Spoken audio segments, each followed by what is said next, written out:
fine, nothing to see here.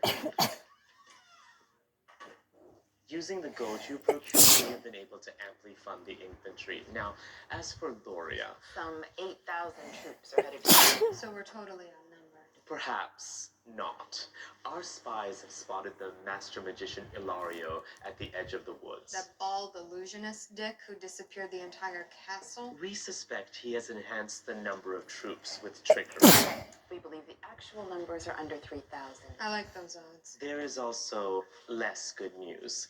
Said troops appear to be amassing at the edge of the one-way forest.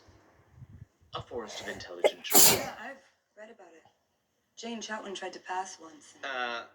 The trees have a long allegiance with Loria and, begging pardon, an excessive dislike of Fillory. Can you move the trees?